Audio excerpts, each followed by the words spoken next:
know what? You know me, if I practice, if I pass my driving test, I could get a gig driving a bus and pick some ass out in front of Ben Band, right?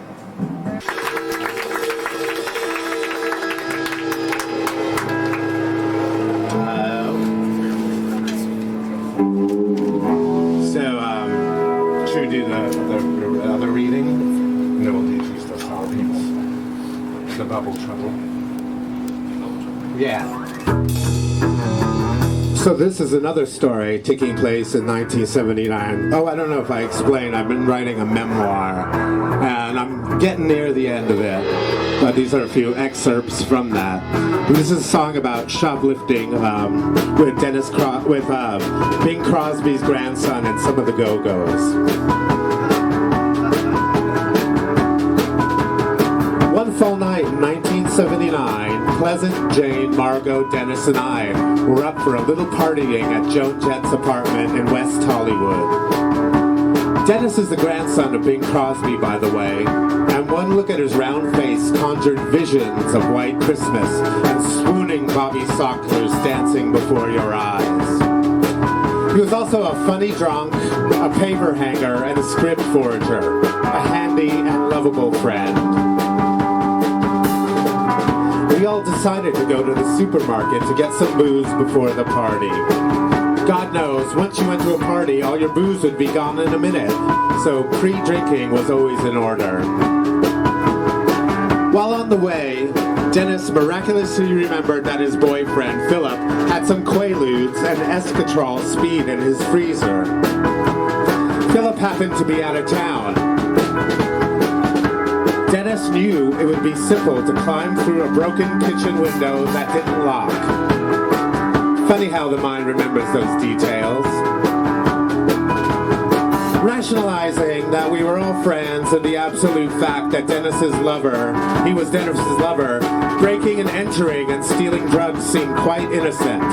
So we scored 2 prescription bottles of downers, uppers, and decided we needed some champagne to wash them down in style.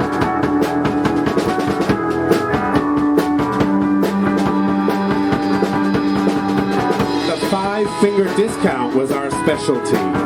We had much experience in obtaining supermarket liquor needs. Eager to get the party started, Dennis doled out some pills to each of us. I remember I took a Quaalude and put the extra lude and the speed in my pocket. Dennis and Margot went on their way, pretending to buy a few groceries while Dennis slipped some fine champagne into his deep-pocketed trench coat. Somehow, as the Quaaludes took their first spring effect, Margot decided it was a good idea to stuff a leg of lamb into her oversized oblong bag. I'm sure the meat was sticking out. Well, it was a bad idea.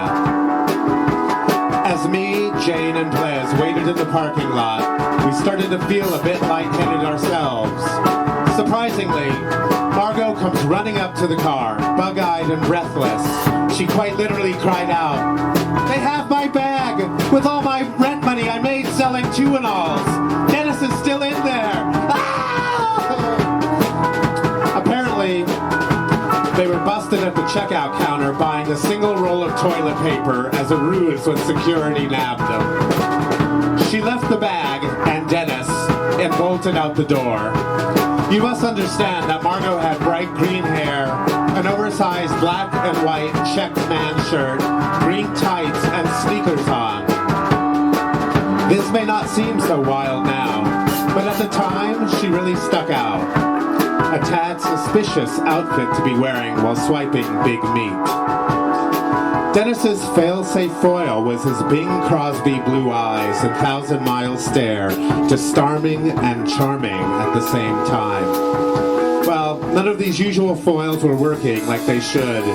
Margot's mascara-stained face reminded me of Alice Cooper, and from the back seat of the car, I mused that shoplifting meat was not such a big, major offense.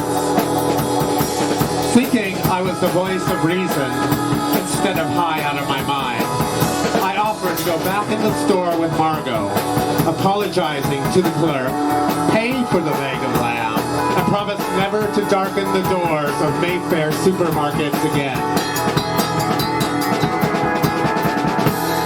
This speech worked like a dream when my friend Pester had been caught hiding a bottle of Kamchatka vodka in her canvas Converse high-top shaped sneaker.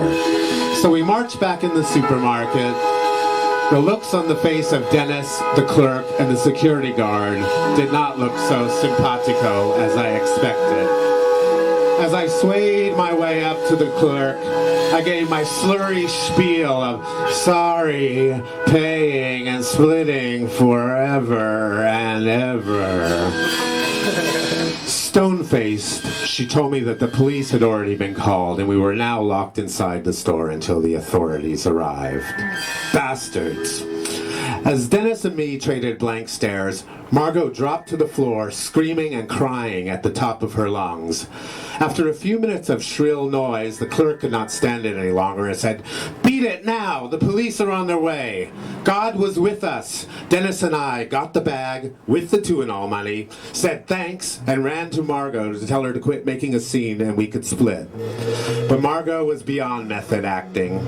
She was in a real distraught fit, and when we tried to stop her and help her out, she screamed and cried even louder. We each grabbed an arm and started dragging her towards the exit. Luckily, she came to, got up, still sobbing, but on her feet. Woo! We made it out the automatic doors just as the cops drove up. I think they had no problem identifying the leg of lamb looters. Somehow, in a Quaalude fog, I yelled out, "Get rid of your drugs!" I pulled a few more pills out of my pocket and threw them down, crushed them underfoot. Margot reached in her pocket and swallowed the downs and ups all together.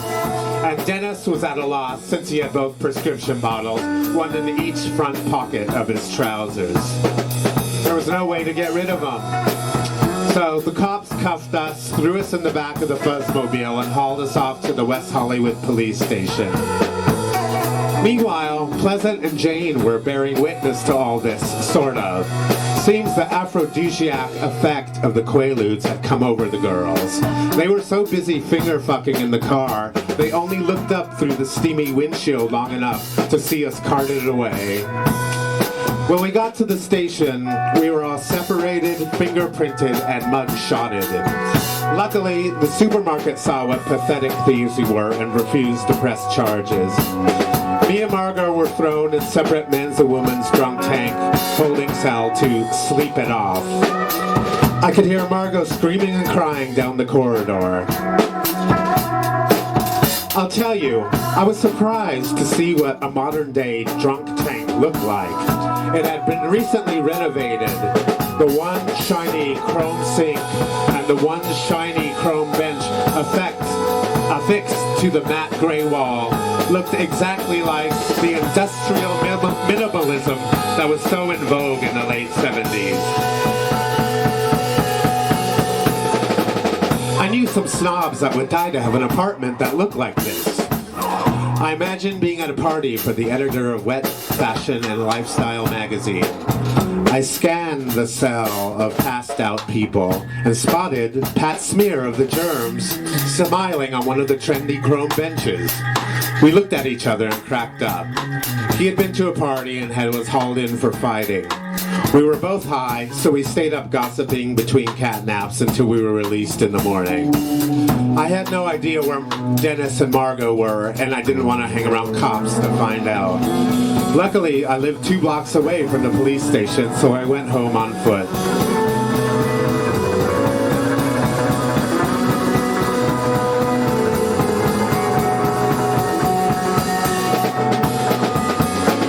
Margot apparently was thrown in the holding cell populated with mostly with prostitutes that night. She said the cops kept calling her the green thing. She was so stoned on Quaalude and speed cocktail that she couldn't stop crying and yelling. At first the prostitutes were comforting her, saying, "Oh honey, don't cry. You're gonna be alright. Nothing bad's gonna happen."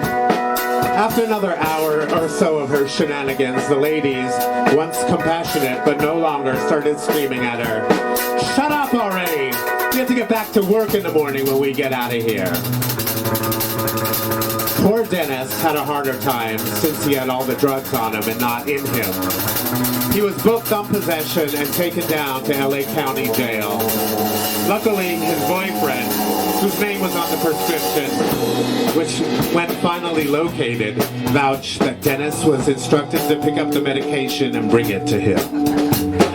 The next night, I got a phone call announcing Joan was throwing another party. We were all there.